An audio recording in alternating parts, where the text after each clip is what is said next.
يا مساء التركات شعرني، يا رب تكونوا بخير. اهلا بيكم في فيديو جديد من قناة تركات فوتوشوب. النهاردة معانا فيديو لذيذ سريع لطيف هيعلمك تركاية.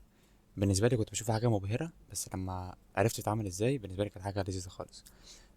طبعا كلنا بنشوف الجلاس افكت او تأثير الزجاج اللي بنشوفه قدامنا ده، وانا في الاول كنت فاكره ملف بي اس دي او يعني حاجة معينة عشان يتعمل، بس طلع بيتعمل بمنتهى البساطة. فخلينا نخش على الفوتوشوب نشوف يتعمل ازاي. هو اصلا الشرح مش هنطول فيه النهارده خالص. طيب، اول حاجه انا عندي الصوره بتاعتي العاديه، اي صوره انا عايز اشرح عليها. تمام. طبعا الفوتوشوب بيعلق زي الفل، ولكن في حاجه حصلت. المهم، انا هاجي اعمل هنا، هعمل ريكتانجل باين كان شكل انا عايزه. تمام. وايا كان لونها مش مشكله. هضيف للريكتانجل ستروك، بحيث مثلا يكون ستروك كده ايه خفيف خالص. تمام. اعملها زي كيرف كده شويه، ونخلي مثلا ستروك 3.5 مثلا عشان يبقى خفيف. والتركيبه بقى فين؟ ان انا هاجي هاخد الخلفيه اللي انا اوريدي موجوده دلوقتي، الصوره عاديه، الصوره دي بتاعتي، هاخدها اعمل لها كنترول جي، نحطها فوق. وعندي كده نسختين، في نسخة الصورة والريكتانجل تحت والخلفية الأساسية.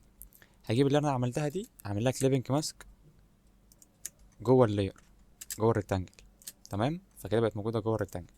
هعمل حاجتين، هعمل جوسيان بلور وهعمل دي نويز. فأول حاجة هاجي عند البلور، أعمل جوسيان بلور مثلا، يعني على حسب ما انت تشوف بقى. انت اظن خلاص، انت بالنسبه لك الموضوع بقى لذيذ خلاص، اوريدي اتعملت اهي. مثلا خليها 9 كويسه. واجي عند النويز اعمل اد نويز، خليها مثلا 3.5 برضه، او 4 مثلا. انتوا حابة النويز دي. وبس يا معلم، خلصنا. حابب تحط افكت الازاز ده في اي مكان تاني، مجرد بس عليك انك تسحب الريكتانجل ده كده. الريكتانجل، ها، مش الصورة. الصورة زي ما هي لازم تبقى ثابتة. تسحب الريكتانجل كده، تحطه هنا مثلا، تحطه هنا. بص خلاص، انت بالنسبة لك بقى الموضوع لذيذ. ممكن مثلا نعمله مثلا كده. عايز اكتب في العادي، مش عايز اكتب على الريكتانجل. مثلا مثلا كده، نعملها دي بالابيض.